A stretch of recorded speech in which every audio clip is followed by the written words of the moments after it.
Hello, and welcome to another episode of Point to Point. It's the show where I drive from one point to another and try to get to the point. Today's point, maps. We're going to talk about maps. I have been hearing a lot of mess about the map situation in Silk Song, and I have no experience with that still, on purpose. But I've also been grumbling and griping about the good old map, or lack thereof, in Expedition 33. I've also a little bit playing through Bloodborne, having feelings about that lack of map as well. And here's the thing. I like maps. I was actually talking with a coworker yesterday about like spatial understanding and just general, like, can you read a map? Do you know where you are? How does all of that work? And I can. Like, I'm really good at it. And I basically chalk that up to video games. Like, video games very much was my introduction to being able to read a map, like specifically, probably specifically the map of Cyrodiil in Oblivion, in Elder Scrolls 4 Oblivion.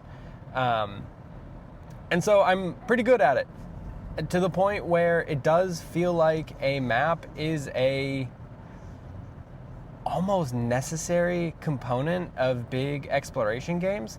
And I kind of want to get into that, because Expedition 33 does not have a map. It has like an overworld map that has, well, it's bad. And then there's also, there's no like in-dungeon map. And that's kind of become this thing in my mind that when I think about my quibbles about games, this is one of them. And it's not that there isn't a map. I think that that's maybe like the important thing to get out of the way. I don't think Expedition 33 is bad because it doesn't have a map. I think the part that it really bothers me is that you are on an expedition, right? You are exploring and you are on a mission to go do a thing, and the entire concept of that game is we may not succeed, but we do it for the people who come after us. And as you play through the game, you continue to find the journal entries of other expeditions that kind of, they're not doing a good job of documenting what's going on or what they have learned. Maybe we just assume that that's glossed over in the journal, and what we're getting are just the tasty flavor bits. But that's the part that really rubs me the wrong way, is that, hey, this has been it's been really shitty. Like, bad things have happened a lot. But it's been like somewhat successful in this journey. And since these places have names, either they are names that like Lune has given them in the like exploration, like why is it called Yellow Harvest? Who knows?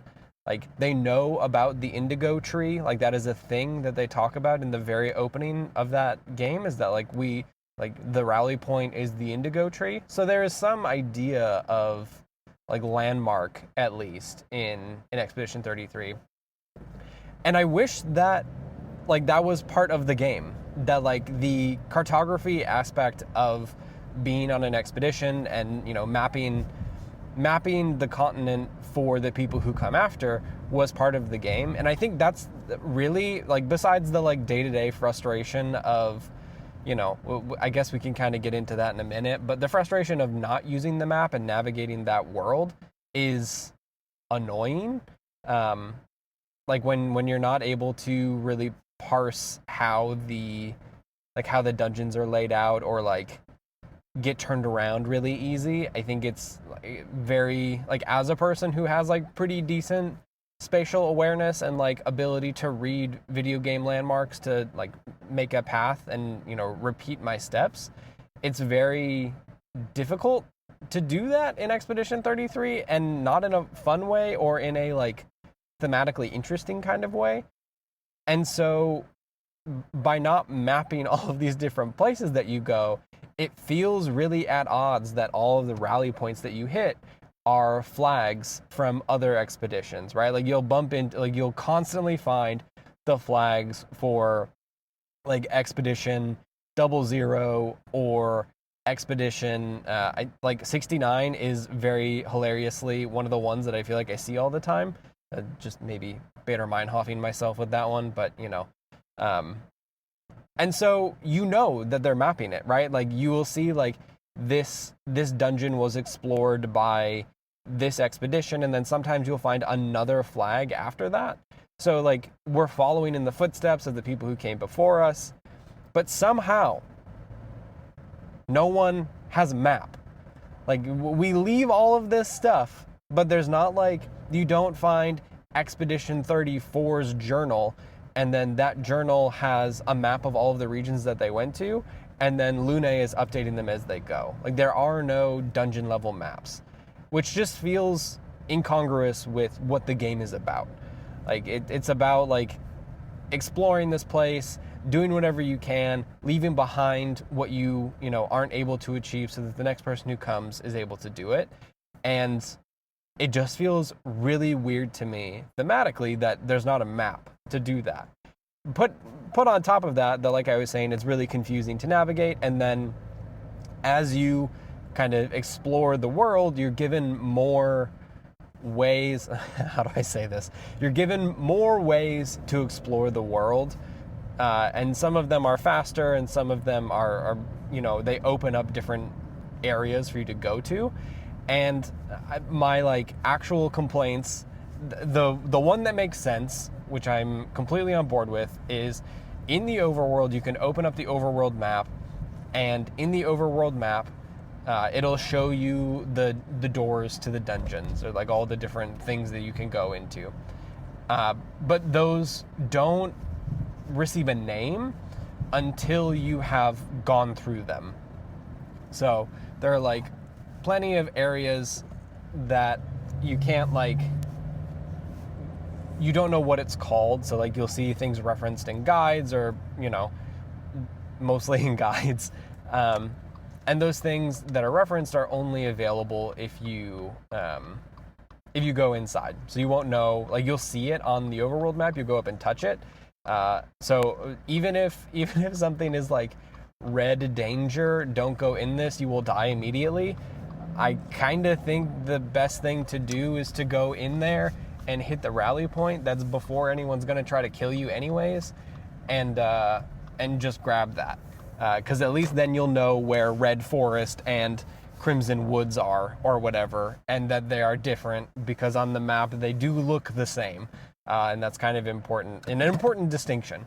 The other thing is the map, like the actual map gateways on the overworld map, there's a color code to them that, if it is explained anywhere, I don't remember where, and it's that if the swirly portal is blue, there's either no enemies there, or you are super over leveled, so it's not going to be challenging.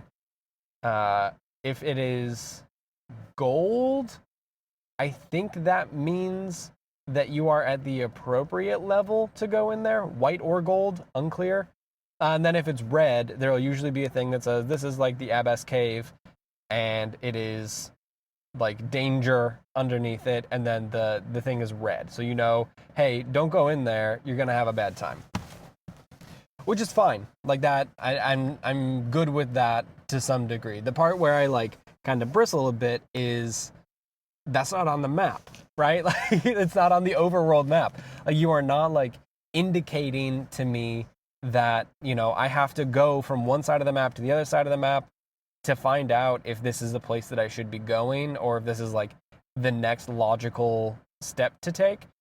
And I spend 3 minutes navigating from one side of this map to the other side, and actually, well, you can't do it anyways. And it's unclear. Like I know that there are some like level cap stuff in the game that's like, some of these things are designed for characters who are like 70 or 80, like level 70 or 80, and I am not that. But since there is an indication of this is dangerous, but there's not an indication of when it won't be dangerous, there's just like not enough there's not enough indication for me to know, okay, well, when should I come back here? So every couple levels, I end up like, I finish a thing and then say, sure, where do I go next? I load up the overworld menu, realize that I don't remember any of the places that I didn't go to, let alone the one that I did go to, and then go there again. It still says danger. I guess I can't go into this place. And then I just kind of spin around. And I think that that's really frustrating too. Like if there is an indicator in the world, like if there is like this space is telling me do not go here, it is dangerous. That should be somewhere other than just in the open world. Like I should be able to see that elsewhere. Because it's already there. Like you already did it. Like the work is already there. Even just like put a little circle around each of the little dungeons that tell me what this thing is, I think would be it would be a slightly better map in that degree. And then kind of the final thing here about like the map in this game that is kind of annoying is that like I don't know where to go. Like it normally in games like this, there's like this logical progression, right? Like as you get closer and closer to where the end goal of this game is, like as you get closer to the like the final quest marker, right? Like you have to go do this thing. This is the next logical step. The things in a circle around that area are going to be just below the level of the thing that you need to do, and it will radiate outwards from there. And Expedition 33 doesn't do that. You are like literally crossing the map to find things to do. And since I don't know, what I'm supposed to be doing when it comes to side stuff, and also when I don't know like where I don't remember where this person is that I went to and said, hey, you have a quest for me, and then I left because it was too dangerous there, so now I need to go back. Who knows? It was in the snow zone. There's like 5 different snow zones now, though, and they're all of differing levels of difficulty. Like there's one where it is like, this is part of the main quest. You should be like level 20 to do this. And then there's this other one that has been danger for the last 20 hours for me.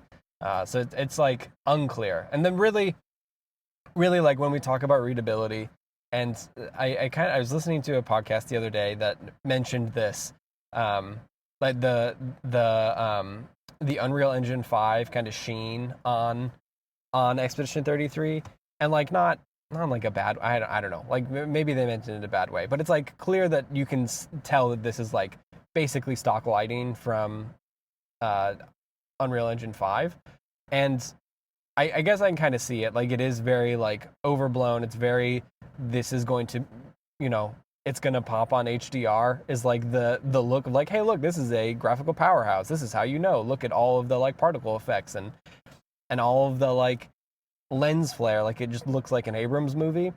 And the real problem here is that when we talk about readability, when we talk about maps, my concern with this, like my frustration with what I'm about to say, would be completely solved if you were to capture like what color the portal was when you went to it the first time. But unfortunately it doesn't do that, which means that you are like the swirly portal that you enter to get into a dungeon is impossible to see in the lighting. Like it is like a like a watery whirlpool of like very vague, like drop some food coloring in one of those like homemade tornado bottles that you make out of 2-liter bottles. Like that's how bright and vibrant they are, right? Like it is hard to tell that there's even a thing to do here, let alone what color it is. And then you add into that like the environment in the overworld is like so lush and overgrown that most times, unless I am spot checking the map like constantly, I don't know where a place that I can stop is, let alone being able to look from a distance and say, oh, that one's red. I don't need to spend the additional 10 seconds going over there. I can just avoid that, go to the next one. And it's kind of gotten to the point where I can't even spot the portals, like the ones that are like on the ground level, especially in the opening area and like Act 2-ish area, um, they're just like impossible to see because everything's so overgrown and it's not next to a major landmark sometimes, most of the time. So you're just kind of like flying around, checking the map constantly. That isn't useful. It doesn't let you zoom in enough. It doesn't like kind of let you ping anything or like drop a marker and say, okay, I want to go to Yellow Harvest. There's like no indication that like this one is connected to also this other zone. So it could be like a completely different side dungeon that is like disconnected with the entire like world area that you're in, or the one that I'm talking about, the Yellow Harvest. You like there's an unknown gate that you just go to and it connects up to Yellow Harvest, and I found myself going there. It's like, oh, this is interesting, this is new, there's a cave system, there's a chromatic in here, and then all of a sudden I just popped out into the main area of Yellow Harvest, and you're like, oh, so I could have actually just done this forever ago, but I didn't know. And I didn't know because there was no map showing me that there was stuff here. And that's like, it's one thing when you are rewarding exploration, right? Like you go into Yellow Harvest for the first time as part of the main story, and you're going around and you can explore it and you can find new stuff, you can find items and more chroma and all of that stuff. But the thing that really bothers me, and it's kind of back to the logical progression of difficulty, is that each one of these areas tends to have the like this is the main path stuff, and then there is a more difficult thing. So Yellow Harvest is a good example. It is a main story area that you go through in Act 1, I think. You go through it and you like do the story stuff, and there's lots of different places you can explore. So this place that I stumbled on 20 hours later, I think I could have done that, like I could have found that when I went through in the first playthrough. There's also a like different cave system that is there that there's a chromatic Nevron in there, which is one of the really difficult ones, and then there is a mime hiding in Yellow Harvest. And the struggle that I have is it's fine to go through there and then run into the mime and then get your ass handed to you, and then you have to start the level over from the rally point again. Like, I guess that's fine, but this is not a game where I need to sit down and have a notebook next to me of saying mime Yellow Harvest here. You know, like this is not like a puzzle game. It's not a difficult game that requires you to have like an encyclopedic memory of how it works, except when it does. Like when I would like to go clean up all these difficult challenges, like when I want to go find a petanque, right? The like orb guy that zips around the environment, but they're really hard to defeat sometimes. I don't want to have to remember where the blue one is, you know, like, and if I do have to remember where the blue one is, at least make it easy for me to find them or get back to them. And it's the same for the mime. Like, I finally got like a decent amount of levels on me. I felt pretty confident about where I was going to go, and I was like, okay, fine, it's time to take on that ancient sanctuary mime. It took me 20 minutes to find him because, you know, there is no map. There's no way for me to go find, like, I remember the landmark. I remember there is a fallen down house in a large clearing. Hell if I know how to get there. And it makes it even more confusing when there's like multiple entry points. Like, as you change the world, you are able to get into areas from a different way, and then you have to remember the name. It's a chaos. It's just an absolute disaster. And it's like really been bothering me because I'm in Act 3 now. Like, I have like, hey, do the last thing of this game, and now it is time to go explore. And so I'm exploring. Like, I'm having fun exploring. But like, I don't even remember all of the stuff I was supposed to remember in order to explore everything. And I don't know where the stuff is. I don't know where the like difficult stuff is. And I don't know like what actually matters to do because there's no hierarchy of side stuff versus, you know, other stuff. So on one hand, really been loving it. On the other hand, like, if there is going to be one quibble I have with Expedition 33, it will be the map. I know that it is like such a dumb, contentious thing, but it's not that there isn't a map for me to just know where I am. It's so much more important to game design than, just knowing exactly where you are. And I'm hearing this from people playing Silksong too, of like, it's really bullshit that you have to buy the map. It's also really bullshit that you have to equip the compass in order to know where you are on the map. And like, on one hand, I would prefer it if that's how Expedition 33 worked, Like, give me a map and make me sit down and look at the landmarks that I can see and triangulate my location, and that's good enough. Like, I don't need to have like a little quest marker guy on there that will always tell me, where I am on the map. Just give me a map. And the frustrating thing is that like this means that work to make a map for this game falls on the people who are making guides for this game. So now someone has to go in and they have to doodle a map for it to be even somewhat relevant to, people who are trying to find where this damn mime is. Because otherwise, you have the classic take a left if you've gone past the railroad tracks, you've gone too far. And that's terrible. Like, that's terrible. That's an awful way to try to like help people find a thing that they're looking for. Especially when the thing they're trying to find is the cute outfit where you get to wear a baguette. Like that, I mean, that's why I'm here, really. Like, so just make it easy for me to do that. Yeah, maps. I like maps. I think there should be games with maps. And you can have fun with it. Like, it doesn't need to be the Resident Evil map, but like, just have a map. Like a good one. I think that's going to do it for today. I got to go hop on this train here pretty soon, but I appreciate you hanging out with me while I rant about maps. This is a fun one, and I appreciate it. Thanks for hanging out. Have a good rest of your day. Mine's about to start, so hopefully yours is about to end, or have a good start, I guess. Go check out the website 70percentcomplete.com.